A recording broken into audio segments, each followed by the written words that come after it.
messieurs, bonsoir et bienvenue à cette émission d'Info 9. Qu'est-ce que la photothérapie?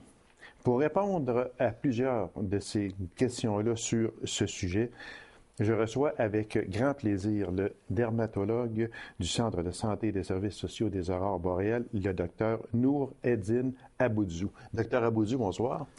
Bonsoir, monsieur. Est-ce que je prononce bien votre nom, oui? Tout à fait, oui, c'est bien. Je vous remercie. Et je vous remercie d'avoir accepté cette invitation-là parce que je sais que vous êtes un spécialiste très en demande. Vous avez énormément d'ouvrages et laissez votre ouvrage le temps d'une entrevue. Je vous remercie beaucoup d'avoir accepté cette invitation-là. Avec plaisir. Tout bonnement comme ça, comme première question, qu'est-ce que la photothérapie? Alors, la photothérapie, en fait, c'est l'utilisation du rayonnement solaire pour le traitement d'un certain nombre de maladies dermatologiques, de maladies de la peau. Est-ce qu'il y a plusieurs sortes de maladies de la peau? Est-ce qu'il y a d'autres manières de la traiter que la photothérapie ou si c'est la seule manière de traiter cette maladie? En fait, la grande pourvoyeuse, la maladie la plus grande pourvoyeuse en demande de traitement de photothérapie, c'est essentiellement le psoriasis. Okay. Le psoriasis est une maladie qui a connu beaucoup d'élaboration, de nouveaux traitements, et entre autres la photothérapie qui a beaucoup donné au psoriasis.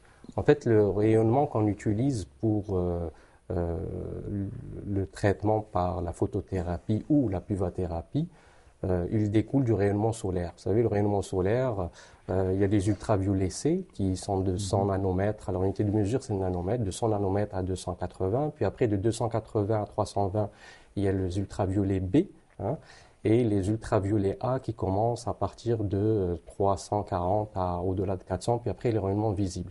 En fait, ce qu'on va utiliser, les ultraviolets C sont arrêtés par la couche d'ozone.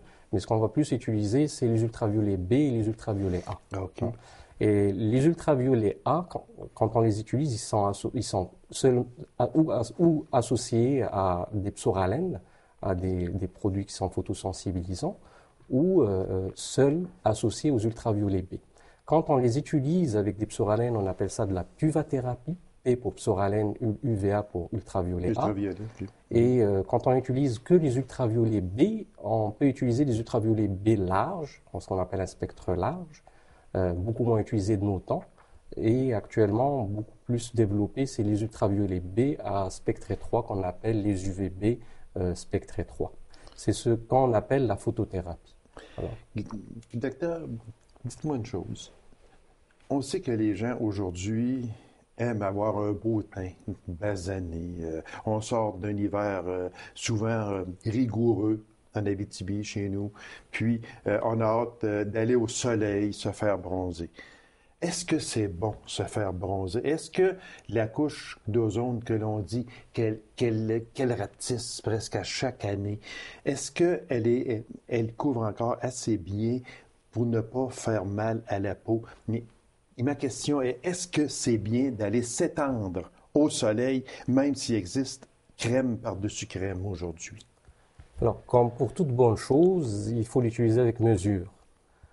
C'est sûr que les ultraviolets et le rayonnement solaire utilisés l'argame à nu et avec des expositions répétitives sans aucune protection vestimentaire et aussi à des heures où il y a une grosse forte irradiation d'ultraviolets vont faire de telle sorte qu'ils vont rater le vieillissement, ce qu'on appelle le photovieillissement de la peau.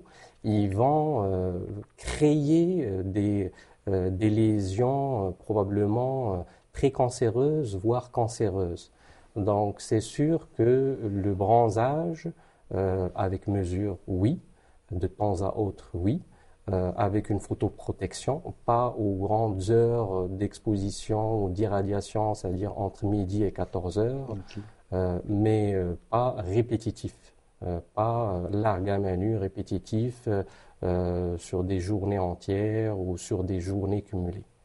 C'est donc dire que il faut quand même, même si on se met une crème à 40 ou à 50, il faut quand même doser, il faut faire attention aux rayons du soleil. Pour qu'une crème photoprotectrice qu'on appelle les écrans solaires ou le sunblock Mhm. soit effective et qu'elle fasse son effet, il faut qu'elle soit appliquée, des études anglaises ont montré qu'elle normalement, il faut qu'elle soit appliquée aux 30 minutes.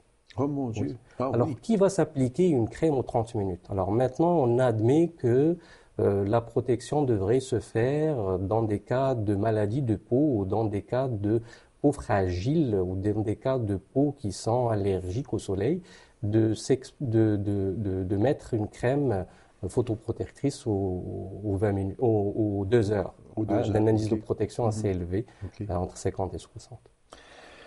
Je pense qu'il n'y a pas beaucoup de personnes qui font ça, malheureusement, Nous je faisons face crois. à beaucoup de cancers de peau, parce que dans notre contrée, en Abitibi-Témiscamingue, les peaux sont des peaux caucasiennes, des peaux Ah oui? européennes, des peaux qui sont de phototype 2, 3, 1, qui n'ont pas la particularité de pouvoir être à l'abri du soleil naturellement de par leur pigmentation. Et donc, elles sont exposées régulièrement par la réfraction et par le soleil de l'été, par la réfraction par les neiges et tout. Et nous faisons face à beaucoup de diagnostics de cancer de peau de toutes sortes. Juste une parenthèse de même, docteur, cancer de peau. Est-ce qu'un cancer de peau se soigne? Mais j'aime pas dire ou demander se soigne bien, mais est-ce que le cancer de la peau se soigne, se guérit, disons? Le premier soin, c'est la photoprotection. Le premier soin, c'est la prévention. C'est-à-dire, c'est la prévention, c'est se prémunir, ne pas trop s'exposer au soleil, être à l'abri du soleil. Certes, on a besoin de soleil pour fabriquer de la Oui, vitamine oui, D, pour oui, notre oui, bien-être et tout. oui. Mais, comme je vous ai dit, il faut la consommer avec mesure. Les cancers de peau se soignent, c'est sûr. Il y en a des méchants, il y en a des moins méchants. Et il y en a des plus méchants qu'on a difficilement, on a de la difficulté à les récupérer, à les soigner. Docteur, la SAR est le Centre régional de dermatologie. Moi, si je vous demandais pourquoi la SAR et quel bassin de population vous desservez? Certainement, la SAR et le CSS des aurores boréales, et donc le centre hospitalier de la SAR, est un centre régional en dermatologie.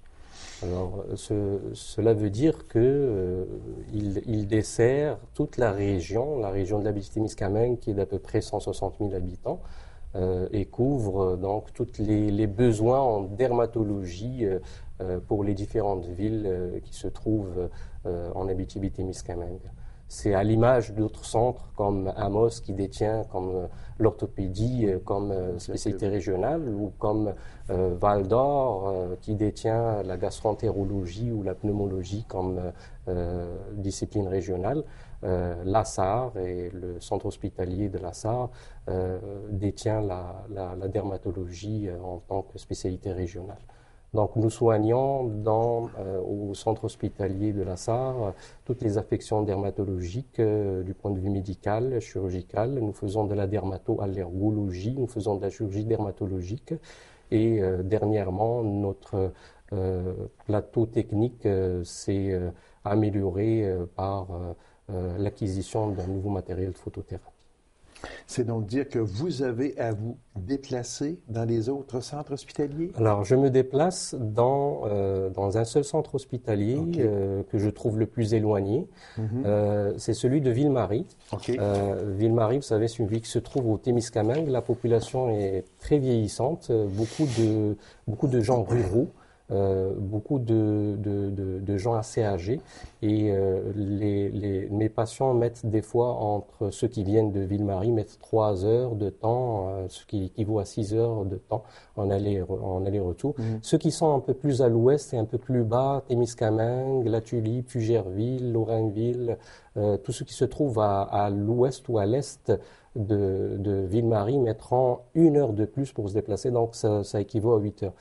Donc, avec l'aide du CSS du Témiscamingue, j'ai monter une clinique de dermatologie certains week-ends pour la fréquence est de 3 à 6 semaines OK. au CSS de Ville-Marie. Directement. Une question, docteur, et vous me voyez venir, je suis persuadé, parce que c'est rendu aujourd'hui qu'il y en a beaucoup, beaucoup, beaucoup. Quelle est la différence entre la photothérapie et l'usage des salons de bronzage? La première des choses, docteur, est-ce que je ne veux pas déprécier du tout là, les salons de bronzage. Ces personnes-là ont le droit de vivre comme tout le monde.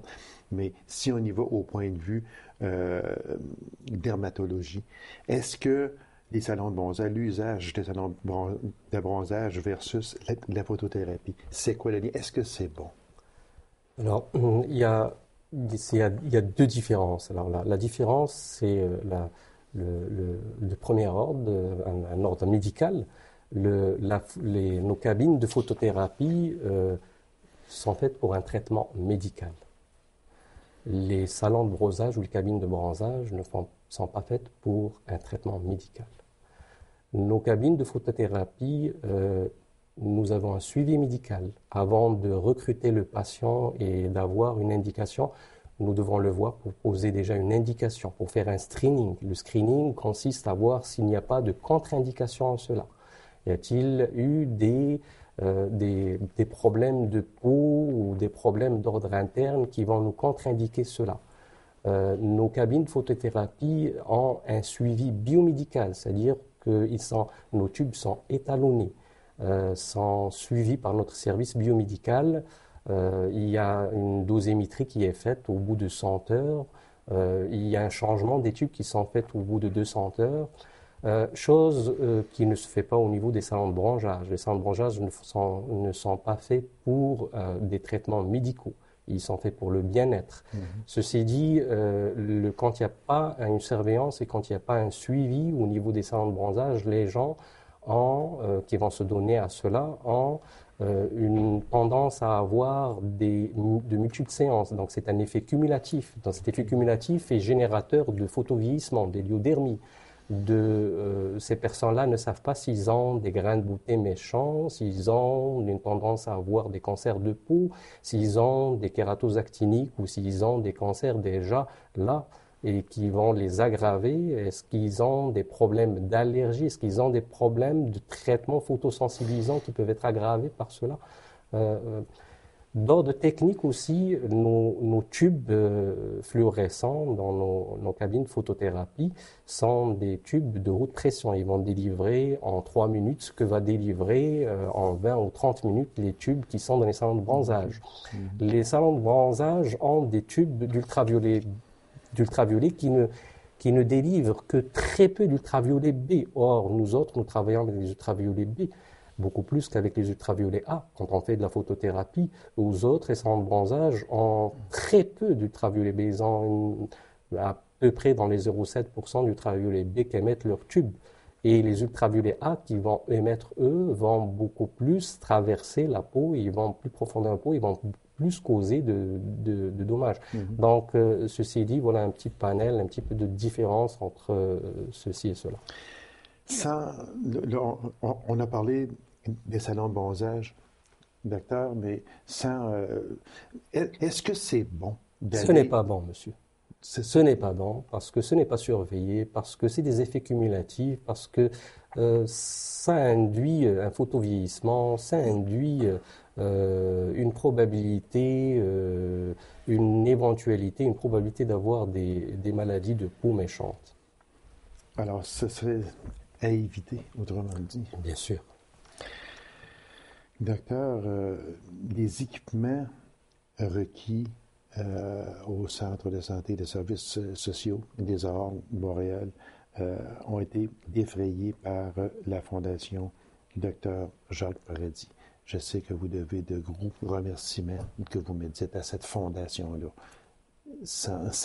Possiblement que sans cette fondation-là, vous ne seriez pas aussi avancé, peut-être, au centre hospitalier. La fondation du Dr Jacques Paradis, que je remercie par ailleurs, a financé la totalité de l'acquisition de notre appareil de photothérapie qui s'élève d'à peu près à 23 000 $. elle a aussi financé d'autres matériels pour l'installation de notre plateau technique de dermatologie. Je tiens à remercier vivement notre fondation qui aide d'ailleurs notre population en Abitibi-Ouest et qui fait de tel que notre activité se fait dans de très bonnes conditions grâce à leurs dons. Docteur, oui, la fondation Docteur Jacques Paradis, bravo encore une fois. Puis j'ouvre juste une petite parenthèse qui sont on peut donner à la Fondation. Fait que ne vous gênez pas. Des fois, les gens se demandent, oui, mais si on donne à la Fondation, ils font quoi? Vous en avez un exemple frappant. C'est quelque chose qui est vraiment extraordinaire. Donc, encouragez cette Fondation-là. C'est pour vous autres aussi.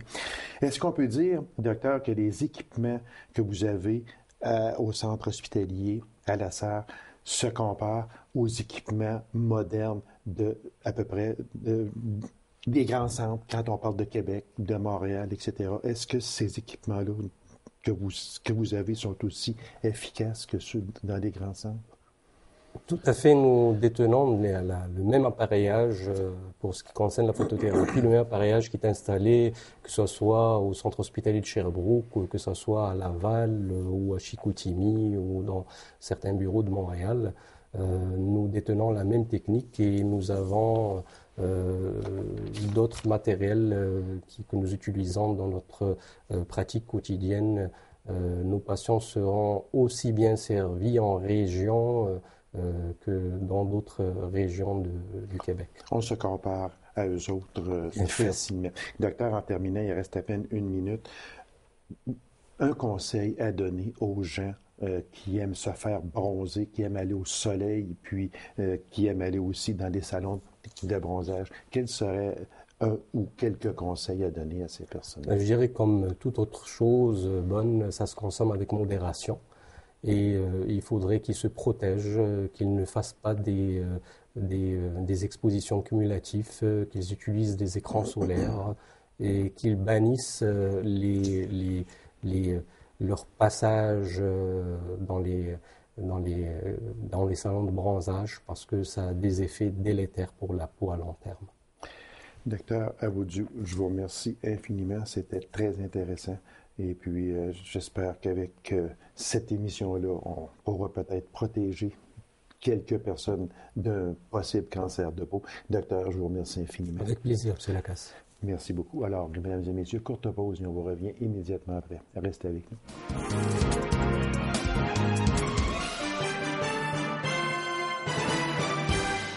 Comment une résidence funéraire peut-elle faire un virage vert? Alors, pour nous l'expliquer, je reçois de la résidence funéraire de l'Abitibi-Témiscamingue M. Patrick Blais. M. Blais, bonsoir. Bonsoir. On va essayer de ne pas trop être lugubre. Là. Il n'y a pas question de s'enfoncer dans le noir. Absolument pas. C'est surtout le but de cette émission-là, c'est faire connaître aux gens le fait d'avoir fait un virage au vert. Comment on fait un virage au vert? Bien, écoutez, depuis quelques années, l'industrie funéraire a réalisé, en fait, que nous aussi, on polluait. Comme d'autres industries, on a eu à modifier notre approche, à modifier différentes techniques dans notre travail afin de minimiser les traces ou l'impact environnemental. Par nos pratiques, on a apporté plusieurs changements. Entre autres, ce virage vert est représenté par l'offre de forfait écologique aujourd'hui dans nos pratiques. OK, c'est ça, donc on va venir un petit peu là, tantôt là, dans ces forfaits-là, là, qu'est-ce que c'est là, exactement. Mais ça, est-ce qu'on parle seulement que de votre résidence funéraire ou aussi des virages comme ça se fait, c'est rendu monnaie courante, là. Ce n'est pas rien que vous autres, là. Non, ce n'est pas simplement nous, vous avez raison. Je vous dirais qu'en Angleterre, les résidences funéraires là-bas ont emboîté le pas avant nous. Donc, il y a une conscientisation sociale là-bas qui s'est effectuée un petit peu avant ici en Amérique du Nord.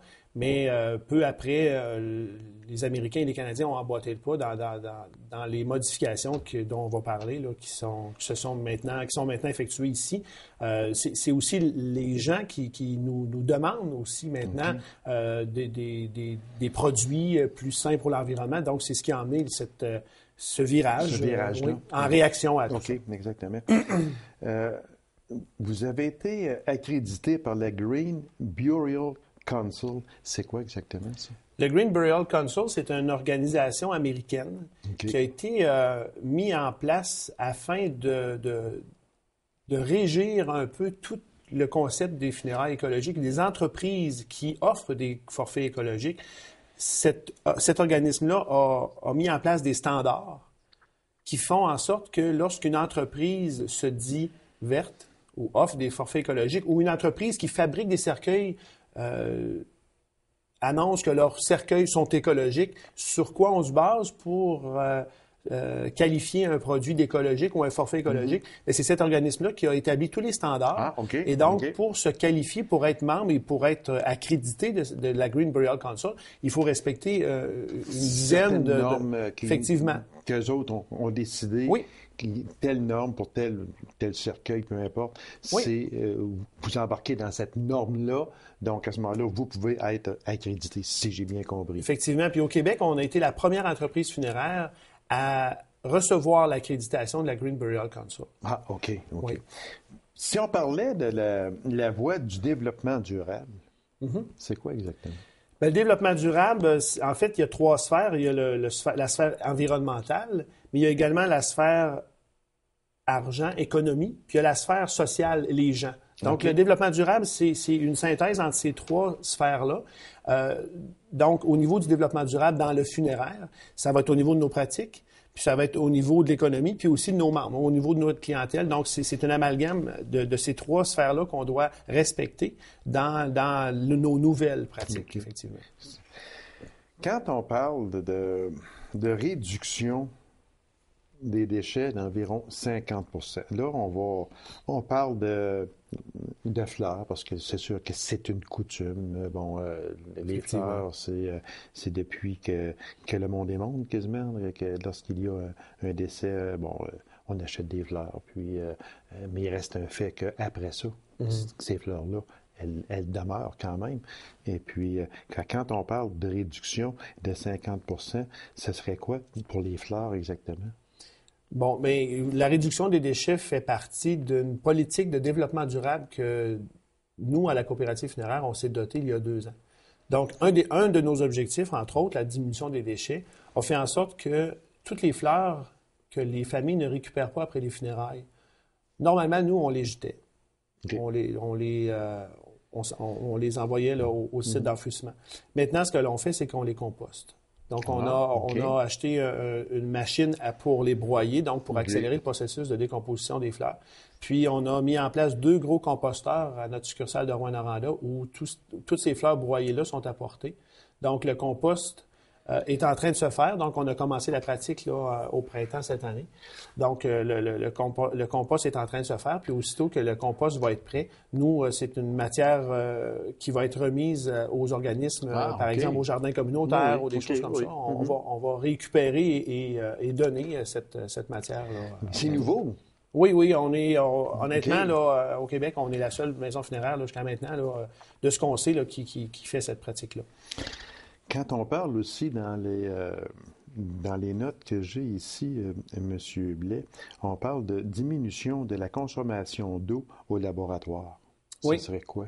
Bien, au laboratoire, mais même aussi dans nos entreprises, on a installé des compteurs d'eau pour justement, premièrement, évaluer la consommation qu'on avait au départ versus suite aux gestes que l'on pose, voir au niveau de l'économie, ce qui va entraîner. Entre autres, dans le laboratoire, on utilise beaucoup d'eau lorsqu'on fait des thanatopraxies.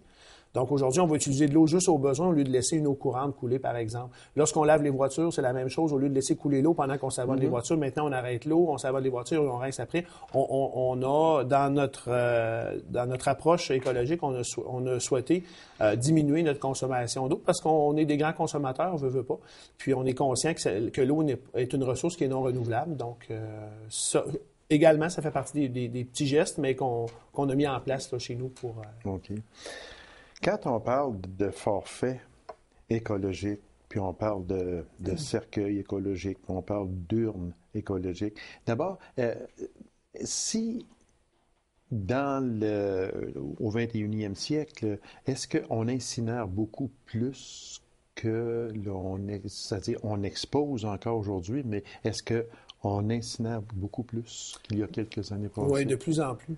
La crémation est arrivée ici en Amérique du Nord, là, plutôt, je dirais au Québec, là, ça fait à peu près 25 ans. Okay.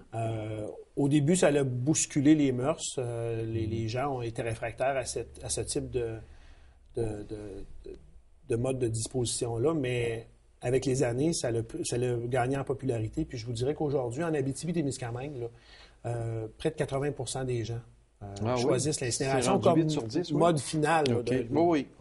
Mais vous le disiez bien tantôt, les gens quand même sont exposés. Oui, mais comme mode de disposition finale, les gens, près de 80%. Donc ça, en partant, l'incinération, ça a bouleversé les mœurs. Les pratiques catholiques qui ont mouvé vers les funérailles dans les chapelles de salon, ça aussi, ça a bousculé notre industrie. La crémation, là, aujourd'hui, on parle de développement durable et de forfait écologique. Là, également, ça vient sans nécessairement bousculer, mais c'est des offres qu'on fait à nos gens qui sont nouvelles. Donc, par notre mission coopérative qui est d'informer, d'éduquer, de communiquer, donc c'est important et on vous remercie de nous donner la tribune aujourd'hui pour justement parler de c'est quoi un forfait écologique. C'est quoi, oui, puis c'est quoi un cercueil écologique? Cercueil écologique, c'est un cercueil en bois. Comme les cercueils qu'on est habitué de voir, sauf que le bois qui est utilisé dans la fabrication provient de forêts autogérées. Ça veut dire qu'avant de procéder à la coupe des arbres qui vont être utilisés pour la fabrication des cercueils, il faut que le reboisement ait déjà été planifié. Ça, en partant, c'est une norme importante. Le bois utilisé, ça va être le peuplier. Majoritairement, ça va être le peuplier. Pourquoi le peuplier? Parce que c'est un arbre qui pousse rapidement. On en a. On ne va pas chercher ce bois-là en Afrique où c'est pas du bois d'importation qui coûte très cher en transport pour apporter ici. Troisièmement, il n'y a aucun vernis qui est utilisé, du vernis à l'huile comme on est habitué, parce que les cercueils en bois traditionnels, on a un beau lustré, on aime ça quand c'est bien lustré, mais c'est 7 couches de vernis. Aujourd'hui, le cercueil écologique, mais c'est de l'huile de lin ou de la cire d'abeille qui est utilisée pour protéger un peu le bois, exactement. Mais c'est très naturel. Les cotons à l'intérieur, c'est du coton naturel. Il n'y a aucune fibre synthétique. Donc, pas de satinage, tout ça. Si on parle des urnes... Des urnes, oui, aussi. Oui, les urnes... Parce qu'il reste à peine une minute. Les urnes, plusieurs matériaux, la gélatine, le fécule de maïs, le bambou. En fait, il faut que les matériaux utilisés dans la fabrication des urnes ne soient pas dommageables pour l'environnement. Donc, aucun clou. Rien qui, une fois porté en terre, va polluer, en fait, là, dans la décomposition des matériaux. On en est rendu là. Monsieur Blais, juste en terminant, en 2014, il y aura un congrès à Rouyn-Noranda. Effectivement, la Fédération des coopératives funéraires du Québec, à chaque année, rassemble toutes ces coopératives et en 2014, c'est à notre tour de recevoir tous les représentants de toutes les coopératives funéraires du Québec. Donc, ça va se passer ici en région. Et on est très heureux d'avoir la chance de les recevoir ici en 2014. Monsieur Blais, je vous remercie infiniment. C'était très intéressant. Puis, vive l'écologie. Merci beaucoup, monsieur. C'est moi qui vous remercie. Alors, mesdames et messieurs, merci d'avoir été là. On s'en aura une prochaine émission d'Info 9. Au revoir.